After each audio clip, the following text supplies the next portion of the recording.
When you wish upon a star, makes no difference who you are. The magic of Disney weaves a powerful spell. 50 million people are drawn to the 3 Disney parks in Florida, Tokyo and California every year.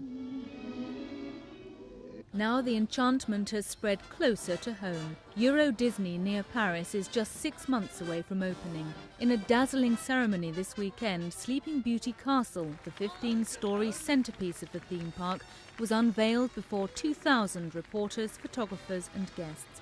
Another 1,000 Euro Disney staff, their families and Disney characters filled Main Street, USA for a grand parade. Everything about Euro Disney is on an extraordinary scale. The so-called Kingdom of Dreams is a fifth the size of Paris. It's taken 3.5 years and £1.5 billion to build. Euro Disney lies on farmland 20 miles east of Paris. When the Channel Tunnel opens, the journey time from London will be 3 hours. Did you ever consider Britain as a place for Euro Disneyland?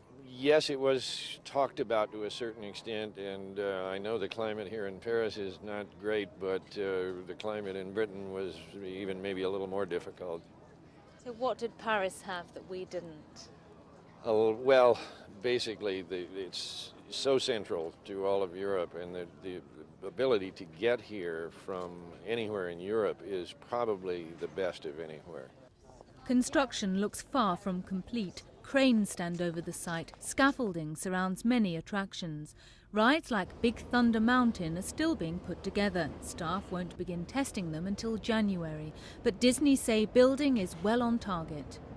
They call Euro Disney a complete vacation destination. There are 5 hotels, a camping ground, golf course, shops, restaurants and spectacular rides and attractions. It's serious competition for our tourist trade.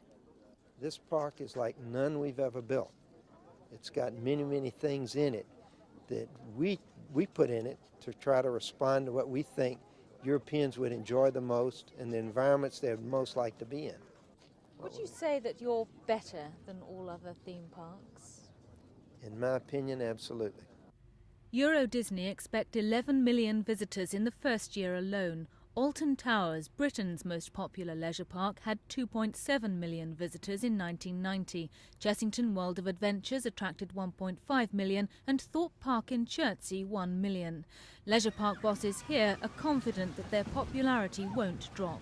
I honestly don't expect to lose visitors at all to Euro Disney.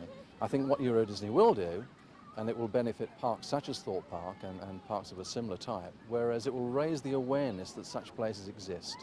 And that's got to be good for our business. Theme parks here are certainly cheaper. Euro Disney's admission price is expected to be around £20 for adults. Thorpe Park and Chessington charge less than half that. Britain's theme parks may be safe, but many fear Euro Disney will hit other areas of our travel industry. I think if Britain's not careful, Britain could easily lose out with the tourists not coming. I think Chessington won't lose out because, as I say, we are very much the top in the day-out market. And we're not really talking about Disney being in this particular market, so we think we'll be fine. But if we're not careful, Paris will be seen very quickly as being the gateway to Europe, and international tourists will fly into Paris, not London. The first week of Euro Disney is already fully booked. Travel operators say they've been overwhelmed. But if Euro Disney is taking tourists from Britain, it's giving back jobs. The project has involved 10,000 workers so far, many from London. What made you come all this way for work? Work mainly, recession in England, and obviously it's quite an experience to work on a project of this size. I was unemployed for about 6 months until I saw it in the paper advertised, and I applied. Euro Disney are looking for another 10,000 staff. Interviews will be held in London. Euro Disney will be the biggest tourist attraction ever to open in Europe, guaranteed to have a major effect on the leisure industry on both sides of the channel. Whether it's good news or bad news for competitors remains to be seen. This is Kerry Swain at Euro Disney for Thames News.